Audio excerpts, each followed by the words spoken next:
Chairman پارلیمانی committee امور کشمیر رانا محمد قاسم نون سے جنوبی سوڈان کے قانون ساز اسمبلی کے ڈیپٹی اسپیکر نے کی سربراہی میں پارلیمانی وفد نے اسلام آباد میں ملاقات کی۔ اس ملاقات میں پاکستان اور سوڈان کے مابین پارلیمانی رابطوں پر تبادلہ خیال کیا گیا۔ رانا محمد قاسم نون نے کہا کہ مسئلہ کشمیر اور فلسطین کو حل کیے بغیر خطے میں قیام امن ناممکن ہے۔ ڈپٹی اسپیکر سوڈان نے کہا کہ ان کا ملک مقبوضہ کشمیر اور فلسطین میں جاری مظالم کی مذمت کرتا ہے۔ سوڈان کشمیر اور فلسطین پر پاکستان کے اصولی موقف کی تائید کرتا ہے۔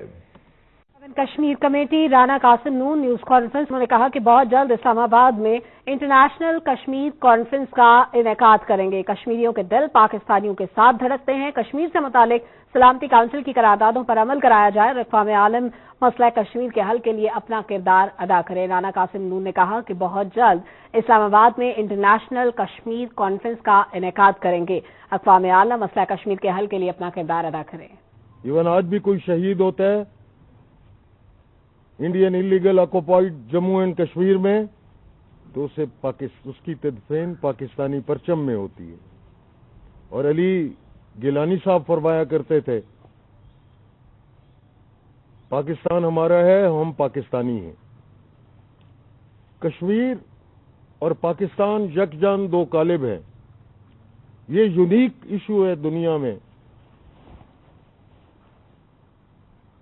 اور یونائٹڈ نیشن سیکیورٹی کونسل میں آج بھی جتنے ریزولوشنز پینڈنگ پڑے ہیں کشمیر کے حوالے سے تسلیم کیا گیا ہے کہ self determination to the Kashmiris and free and fair پلبیسائڈ،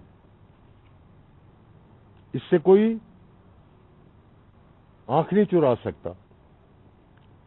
ہم یہ چاہتے ہیں کہ انٹرنیشنل لاز کی پاسداری کی جائے، یونائٹڈ نیشنز کے ریزولوشنز پر عمل درآمد کیا جائے، اور ہماری انٹرنیشنل کمیونٹی سے یہ درخواست ہے، گلوبل کمیونٹی سے، کہ وہ انٹروین کریں۔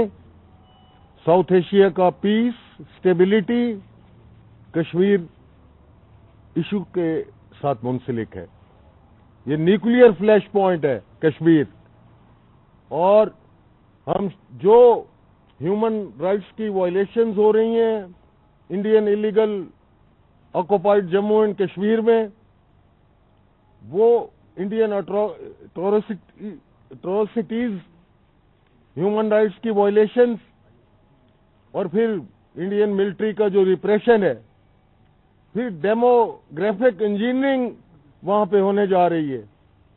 40 لاکھ لوگوں کو ڈومیسائل ایشو کیے جا رہے ہیں، اور جس انداز میں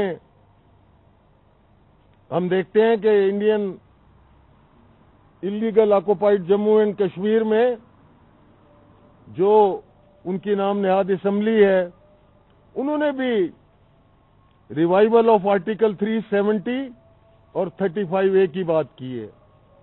ہم بھی انٹرنیشنل کمیونٹی سے یہ بات کرتے ہیں، اور یہاں پر جو آج ہم نے سیر حاصل گفتگو کی انسٹیٹیوٹ میں، تو پاکستان نے تو ہمیشہ کشمیر ایشو پہ کشمیریوں کے لیے پولیٹیکل سپورٹ کی ہے، مورل سپورٹ کی ہے، ڈپلومیٹک چینلز کے ذریعے سپورٹ کی ہے، اور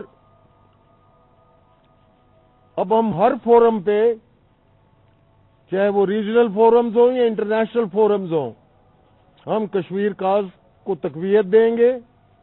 کشمیریوں کے ساتھ جو ظلم و ستم ڈھایا جا رہا ہے وہ انٹرنیشنل کمیونٹی کو بتائیں گے، یونائٹڈ نیشنز کے اداروں کے تھرو، اور یہ جو پارلیمان ہیں، انٹرنیشنل جو کیپٹلز ہیں، ان کی پارلیمانی کے تھرو ہم اس آواز کو اجاگر کریں گے۔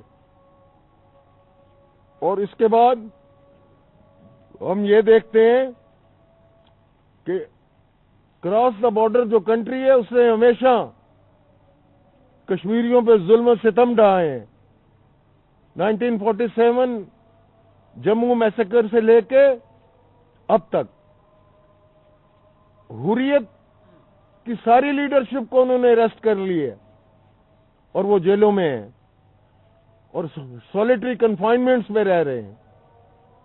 اس کے بعد ہماری انٹرنیشنل کمیونٹی سے یہی درخواست ہے کہ اس ایشو کو، جو پینڈنگ ایشو ہے، پاکستان کا ایجنڈا ہی کمپلیٹ نہیں ہے بغیر کشمیر کے، اور پاکستان جو نام ہے ہمارے ملک کا، تو کے اسٹینڈ فار کشمیر، اور ہم جو recently Indian defence minister Rajnath نے اسٹیٹمنٹ دی ہے اور انڈین آرمی چیف نے، ہم اس کی بھرپور مذمت کرتے ہیں۔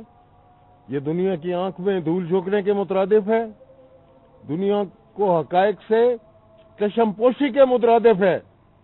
ظلم کی انتہا ہے کشمیریوں پہ، 10 لاکھ سے زیادہ وہاں پہ ملٹری فورسز ہیں،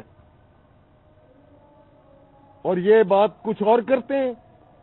تو ہمارا آج یہاں اکٹھے ہونے کا مقصد یہ بھی تھا، اور انشاءاللہ العزیز ہم ایک پلاننگ کر رہے ہیں، بہت جلد یہاں اسلام آباد میں انٹرنیشنل کشمیر کانفرنس کا انعقاد کرنا چاہتے ہیں، اس پہ بھی بات ہوئی ہے، اور پھر ہسٹوریکلی پولیٹیکل